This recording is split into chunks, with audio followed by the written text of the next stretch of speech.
As a religious leader, I have a huge dedication to the Constitution, including the free exercise of religion. And that free exercise of religion has always been defined as being that which does not inhibit someone else in their exercise of religion. You're not allowed to let your religion stop someone else's, and that has always been the way with Sharia. They don't want the practice of other religious faiths. They are focused on theirs, and so that two-way bridge, as you come to our side, we're not coming to your side. We specifically deal with this. I have had a national organization called the Nazarene Fund.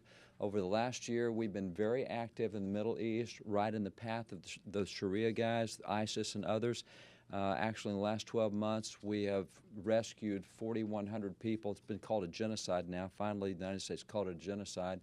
We've moved 4,100 people out of the way of ISIS.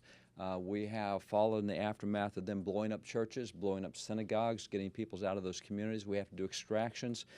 We use former SEALs and a number of great special ops people to get people out that have fatwas on their heads. This is a religion that is trying to kill people. So we see it very closely, and by the way, we're also able to screen the people that we send to other countries. These 4,100 people we've moved out. We have great screening process. As a matter of fact, we have a number of foreign nations who come to us now and say, will you screen the people coming to our country? So we know screening can be done. This is something that's been criticized here. Oh, you can't screen immigrants coming in. There's not a good way to do it. There's a great way to do it.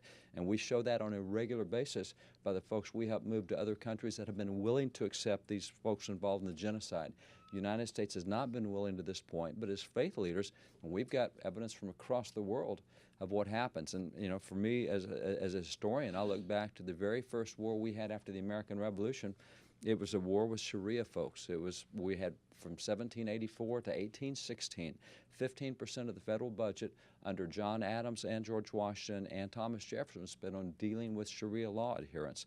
So this is a big deal for those who support religious freedom. We do. We've got the back of the president in this case, both historically and constitutionally, but we also have stats from other nations to show what we don't want to happen here.